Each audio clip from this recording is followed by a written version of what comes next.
আসিফ নজরুল ভারতীয় কুত্তার বাচ্চা, প্রথম হারামজাদা নারী কুত্তার মতো হাজতে মারা হয়েছে। চার কুত্তার বাচ্চা সহ বেঈমান, মির্জাফর, হারামজাদা, শুয়োরের বাচ্চা মন্ত্রণালয়কে বসে যারা দুর্নীতি করবে, রাষ্ট্রীয় পর্যায়ে যারা দুর্নীতি করবে, টাইম পাস করে দেন, কনস্টিটিউশনের সাথে অ্যাড করে দেন, তাদের দুইটা বিচার হবে।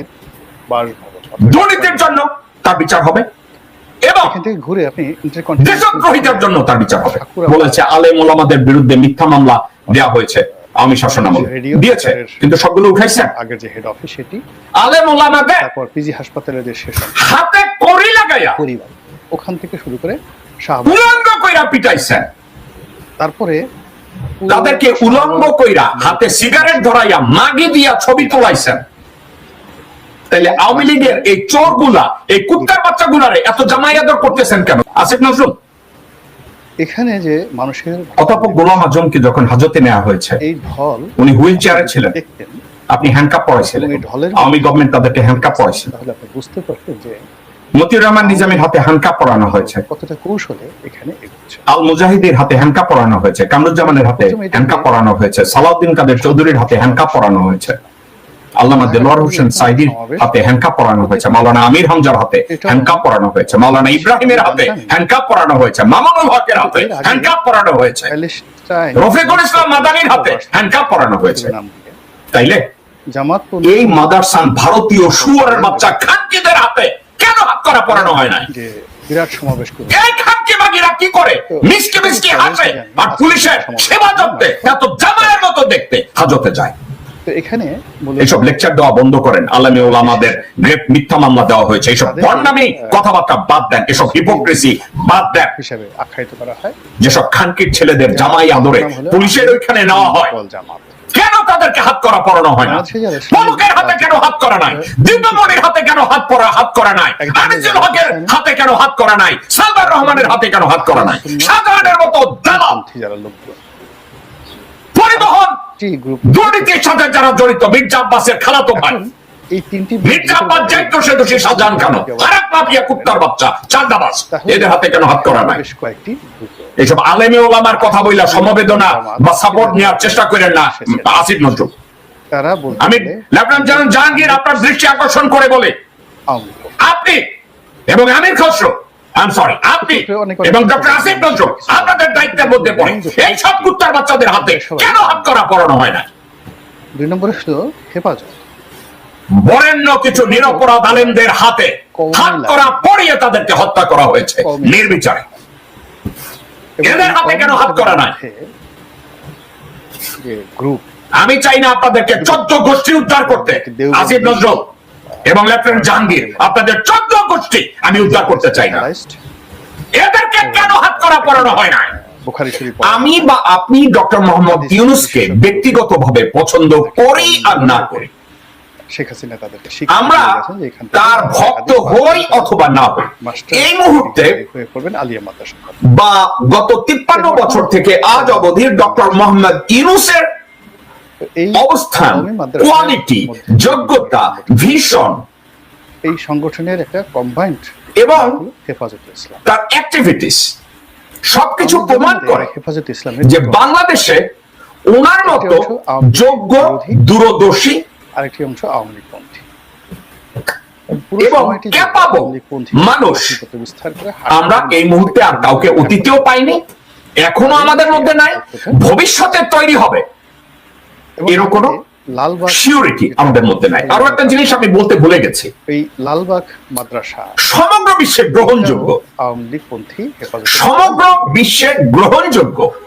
আওয়ামী লীগের পতনের পর এবং ভারত যাকে মার্জিনালাইজ করতে গত আগস্টের 8 তারিখ থেকে আজ অবধি ফেল করেছে। লালবাগের নেতৃত্বটা এখন চলে এসেছে ভারতের চা বিক্রেতা প্রধানমন্ত্রী সহ সবাই ডক্টর মোহাম্মদ ইউনূসের সামনে দাঁড়িয়ে সম্মান দেখাতে বাধ্য হয়েছে, যেটা এর আগে কখনো হয়নি। কিন্তু এই গ্রুপের মধ্যে আমরা এই কথা নিশ্চিত করে বলতে পারি, আমরা ওনাকে কেউ পছন্দ করি আর না করি, আমাদের দেশটাকে সঠিক উপায়ে তৈরি করার জন্য ওনার মতো গ্রহণযোগ্য, যোগ্য এবং ক্যাপাবল এবং দূরদৃষ্টি সম্পন্ন একজন মানুষ, যার কোনো বিকল্প নাই। এই Therefore, অংশটি অর্থাৎ আওয়ামী বিরোধী আমাদের আশা আকাঙ্ক্ষা, যে গ্রুপটি সরাসরি আওয়ামী লীগ আমাদের প্রতিজ্ঞা, আমাদের প্রত্যয়, আমাদের ডেজায়ার একটা, তিনি আবার তার যে রাজনৈতিক দল ডক্টর মোহাম্মদ ইউনূস যতক্ষণে না বলবেন দল এই রাজনৈতিক আই এম ডান, অর্থাৎ সংস্কার শেষ, আমার সংস্কারের উপরে, আমার রিফর্মের উপরে আপনারা বিশ্বাস রাখতে পারেন, এবার নির্বাচন, ততক্ষণ পর্যন্ত আমরা ওনার পাশে, ওনার পাশে, ওনার পেছনে, ওনার ডানে, ওনার বায়ে, ওনার সামনে অত্যন্ত প্রহরীর মতো আমরা দাঁড়িয়ে থাকবো। তার সঙ্গে আবার দেখা গেল যে আমির সাহেবের ছেলে, আজকে যে বিষয়গুলো নিয়ে আমি আপনাদের সাথে কথা বলবো, ওনার সাথে একটু বিশ্লেষণধর্মী সাবজেক্ট আজকের আমি পিক করেছি, ইচ্ছা করেই আমি বিশ্লেষণধর্মী একটা সাবজেক্ট আমি পিক করেছি। দর্শকবৃন্দ, একটু আপনারা যদি মনোযোগ দিয়ে আপনারা একটু শুনেন।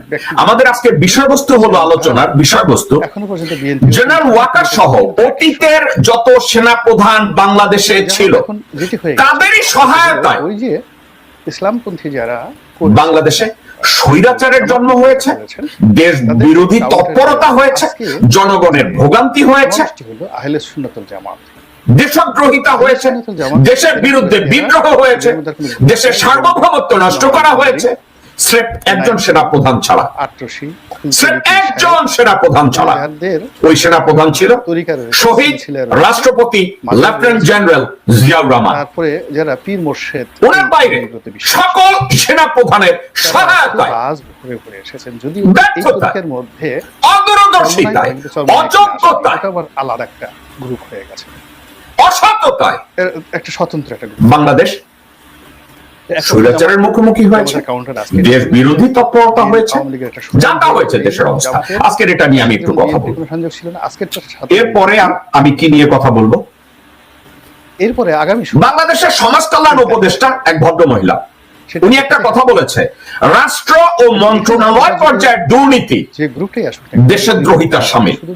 আমি ওনার এই কথাটার উপরে লোকজন আমি একটু পর্যালোচনা করব। যেমন মুফতি শফি সাহেব রোহিঙ্গা প্রত্যাবর্তনে ওআইসি কে সক্রিয় করার আহ্বান জানিয়েছেন আমাদের পিতৃতুল্য ডক্টর মোহাম্মদ ইউনূস।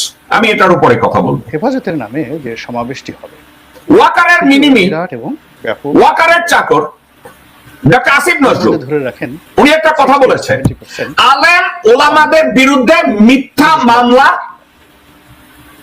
দায়ের করা হয়েছিল ইন দ্য পাস্ট। এর অর্থ হচ্ছে তারা বলবে যে এখন তাইলে হচ্ছে না। হেফাজত করবে আমাদের এবার লক্ষ্য থেকে তারা ইজিলি। আরেকটা বিষয় নিয়ে আমি কথা বলতে চাচ্ছি। ঢাকা শহরে তারা জনাব তারেক রহমান বলেছে, বিএনপি যদি সরকার গঠন করে উনি শিক্ষিত বেকার ভাতা চালু করবেন। অর্থাৎ আওয়ামী লীগ সরকারের সঙ্গে তাদের একটা ভালো, আমি এটা নিয়ে কথা বলবো।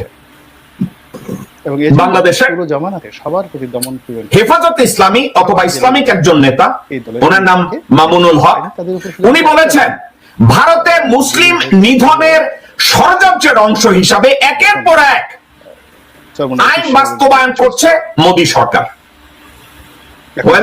এটা নিয়েও আমি কথা বলবো। আসুন আমরা আজকের আলোচনাটা শুরু করি। আগে আমি শুরু করি, জেনারেল ওয়াকার সহ অতীত সেনা প্রধানরা বাংলাদেশের স্বৈর শাসনকে জন্ম দিয়েছে, সহায়তা করেছে, যা কিছু করেছে। এখন আপনারা অনেকে বলবেন, দর্শকবৃন্দ একটু মনোযোগ দিয়ে যদি আমার কথাগুলো শোনেন। বাংলাদেশের প্রথম সেনা প্রধান, তার কথা যদি আপনারা ধরেন শফিউল্লাহ, শফিউল্লাহ যোগ্যতার মাপকাঠিতে, সিনিয়রিটির মাপকাঠিতে একজন দূরদর্শী মানুষ হিসাবে ওনাকে সেনাপ্রধান করা হয় না। ওনাকে সেনাপ্রধান করা হয়েছিল ভারতের প্রেসক্রিপশনে। ভারত প্রেসক্রাইব করেছিল শফিউল্লাহকে জন্য সেনাপ্রধান করা হয়। এরপরে তারা যখন করবে তখন তাবলিগের লোক, মুজিব শেখ ওই মুহূর্তে এই ইম্পোজ ভারতের এই মানসিকতাকে অ্যাভয়েড করতে পারে নাই, ভারতের এই নির্দেশকে অমান্য করতে পারে বাংলাদেশের যে গ্রুপটি। কারণ ভারত যখন মুজিব শেখকে, মামুনুল হক সাহেব, তাজউদ্দিনকে, রাজি সাহেব, শাখাওয়াত আল রাজি সাহেব, মুফতি নজরুল ইসলামকে, মনসুর আলীকে, কামরুজ্জামান, এই চার ভারতীয় কুত্তার বাচ্চা প্রথম হারামজাদা, যে চারজনকে ন্যায় কুত্তার মতো হাজতে মারা হয়েছে, এই চার কুত্তার বাচ্চা সহ আবার যেন ছাত্র মুজিব শেখকে বলা হয়েছে দিল্লি শফিউল্লাহকে সেনাপ্রধান করতে। কারণ কি? সে ছিল হিজড়া, সে ছিল নপুংসক, সে ছিল ইনডিসিসিভ এবং সে ছিল কনফিউজড ব্যক্তি জীবনে একজন মানুষ। এবং মুক্তিযুদ্ধ চলাকালীন সময় কাউন্টার করেন তারা তো সে সমাবেশ করেন ভারতের কাছে যথেষ্ট আনুগত্য দেখিয়েছে, ভারতের পক্ষে কাজ করার জন্য বহু জায়গায় ওয়াদা করেছে, প্যালেস্টাইন যার জন্য তাকে সেনা প্রদান করা হয়েছে। এটাকে কেন্দ্র করে আগামী তার কমান্ড কন্ট্রোল মোটেও ভালো ছিল না, তার কোঅর্ডিনেশন মোটেও ভালো ছিল না, তার সিদ্ধান্ত মেকিং মোটেও ভালো ছিল না। পেশাগতভাবে is it possible B minus ক্যাটাগরির একজন অফিসার শফিউল্লাহ এটার কাউন্টার তাকে সেনা প্রদান করেছে মুজিবের স্বৈর শাসন এবং ভারতের কল্যাণ বাংলাদেশে কন্টিনিউ করার জন্য। যাকে বলা হয় এনসিপির পক্ষে করা তো এখন ডক্টর ইউনূসের পক্ষে সম্ভব। শফিউল্লাহ কি সফলভাবে শেখ মুজিবকে রক্ষা করতে পেরেছিল, আওয়ামী শাসনকে কন্টিনিউ করতে পেরেছিল শফিউল্লাহ? আমি দেখি না। আপনারা দেখেন কিনা জানি না, তার সফলতা ব্যর্থতা এগুলো পুরানো কথা, এগুলো আপনারা জানেন। মুজিবকেও সে রক্ষা করতে পারে নাই, আওয়ামী লীগকেও সে রক্ষা করতে পারে নাই। কলঙ্কের বোঝা মাথায় নিয়ে নির্লজ্জের মতো পরবর্তী সময় মন্ত্রী হয়েছে। এটি কেন কলঙ্কের বোঝা? তো যাচ্ছেই না। রাজনীতিতে জয়েন করলো তাকে সবাই থাপ্পড় চোপাড় দিয়েছে, ধর্মী আমলে সেনা প্রধান থাকাকালীন সময় মুজিবরে মাইরা ফেলাইছে। আপনি কাব্বা ছিলেন আওয়ামী লীগ বিরোধী কথা বলেন। আমি যে কথা দর্শকবৃন্দ, শফিউল্লাহ যখন আওয়ামী এমপি হয়, মন্ত্রী হয়, তাকে সবাই বলছে তোর মতো বাল সেনা প্রধান হয়েছে, কি করছে? মুজিবরে রক্ষা করতে পারে নাই। এই হচ্ছে শফিউল্লাহ। আমি সবার নাম বলবো না, আমি উল্লেখযোগ্য কয়েকজন যাদের